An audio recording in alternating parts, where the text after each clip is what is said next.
You are watching ESPN Cricket for Match Day in association with our technology partner Vivo. It is lunch in the match between India and Hong Kong. 285 is what the Indian team have managed. 286 the target then for Hong Kong to chase. It was a batting display that was predominantly dominated by Shikhar Dhawan. Joining me, Ajit Agarkar, to look back at that Indian innings. But let's quickly first take a look at the scorecard. And as I mentioned, Shikhar Dhawan dominated there. 127 is what he got. His 14th ODI 100. Ambati Raidu getting 60 runs there too. Not much to talk about as far as Indian batting is concerned. And then you had Shah and Khan picking up 3 and 2 wickets respectively. Okay, with me, Ajit Agarkar. I mean, whenever Shikhar's out of form, just bring him into white ball cricket, into subcontinental sort of conditions, and he gets you the runs. Yeah, again, seems the story of Indian one-day cricket, isn't it? The top 3 getting, or 2 of the top 3 getting bulk of the runs, and then nothing. Shikhar, I mean, him and Rohit are really key to India's success in one-day cricket, and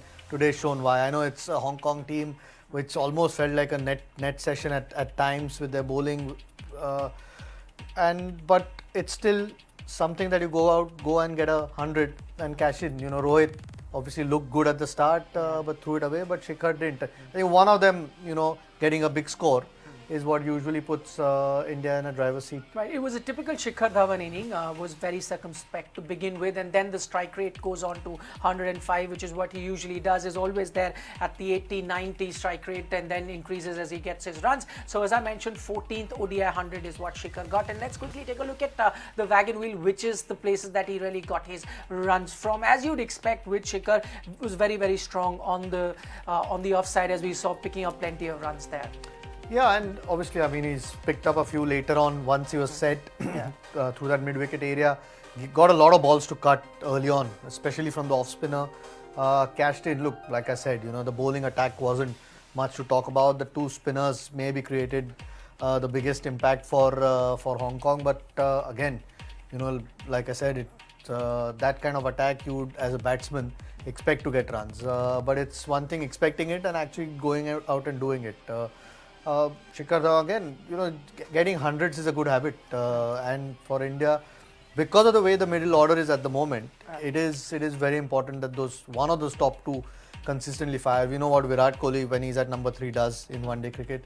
So one of those top 2 fires, it's always a positive. And just batted fluently, took his time early on when Rohit hit the boundaries, and then once he was on 100, like he does always, and takes his strike rate up, which is also a good ability to have, to suddenly give that impetus to the finish towards that innings. Okay, just to reiterate what we were saying right at the start, I mean, just change the format of the game, and then Shikhar Dhawan comes into his own, and this is reiterated by this particular stat as well, where if you look at the number of batsmen that have done really well for India, and these are the fewest innings to 1400s, Virat Kohli, as you'd expect, right up there, but Shikhar Dhawan not too far behind, just 2 innings behind. He's taken 105 innings to get to those 1400s, way ahead of Saurav Ganguly at 143, but of course, you'd say times have also changed, getting hundreds now slightly easier. Having said that, I mean, matching Kohli, no mean feat.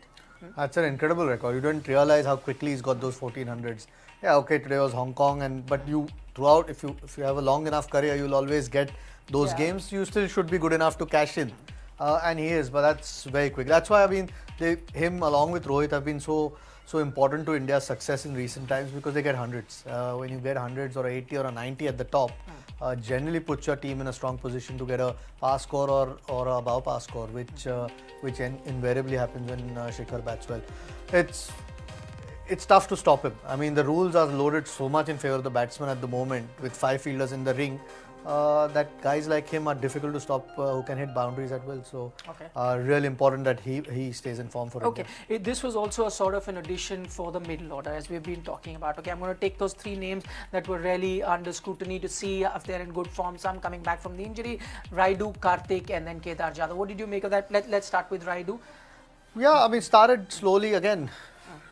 Played spin really well, which kind of suited his game as well. Used his feet, rotated the strike at the start, and then hit a few big shots, which he can once he's set. Pretty easy start to that number 3 sort of audition. Not that he's going to bat number 3, but he's made the most of his chances. I mean, to get a 60 to get a score is important once you've been given that opportunity. Karthik, again, for the longest part of his innings, played quietly when Shikhar was starting to increase his pace. And after India lost 2 wickets quickly, for some reason tried to play the big slog and got out. So for him, in spite of getting a nice little 30, or still a missed opportunity. And Kedar, okay,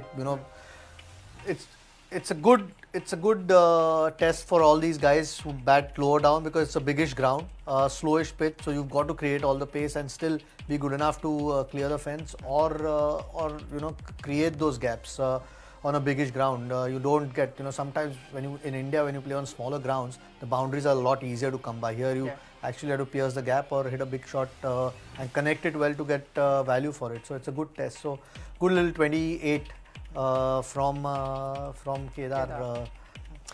One, as you mentioned, the boundaries are bigger here, which is making it tough to get to those 300 odd scores. The other, did you notice that the pitch probably a little on the slower side? Raidu using his feet really well, as you mentioned, but some others may have struggled with the pace of the pitch. No, I think generally as the ball tends to get older, it becomes harder for a batsman, because you have to create your own pace. But the spin was pretty good. They were quite straight in spite of having limitations. There was an odd ball which did grip the surface. So it did definitely become slower, which then demands different sort of skill to actually hit the ball out of the ground. Shikhar could do it because he was set, but once you are new to the crease, it takes you a little bit longer, and you don't really have the time if you're batting number 5 and 6 and 7 when there are about 7 or 8 overs to go. You've got to get a move on, and if you make a mistake, you pay for it, because there are 5 fielders outside that ring at that point. So no, I think it's Hong Kong at the end of the day, without being disrespectful. I think it's a good score. At one point though, at 240, when Shikhar got out on the 41st over, India looked well on course to get 310, 320, which is what they should work at the next time they are in that position, because that could be a difference between when you're playing a good team. Pakistan is up next. Okay, the biggest talking point of this inning, I'm sure everywhere, is going to be MS Dhoni. Many fans just came to see him, got out for a duck. The little kid for sure. You could see how disappointed he was. Yeah, as I'm sure many watching on television would have been disappointed. Now, what does these sort of games do actually? I mean, you don't have much to gain. Even if you got those 20, 30, wouldn't have been something that you gain. But now that you're out for a duck, I mean, there'd be questions. Yeah, I don't think there's anything to look at, to be honest, in this game. India are in a strong position. It's one of those things where he nicked it. He would have ideally wanted to spend some time. I don't think in between tours he has much cricket, which makes it a lot harder. So this was a great opportunity. India had enough runs, even if we didn't have to go bang from ball one, there was enough time for himself to get into some sort of match form for tomorrow's big game. So in that respect, you'd be disappointed, but you don't really look into.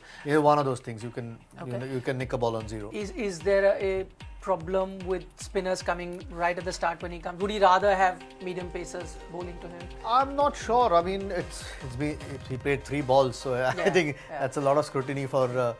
But not just based on in general, we've found in recent times that if there is spin on early on, he's probably struggled to rotate strike. Maybe takes a little bit longer.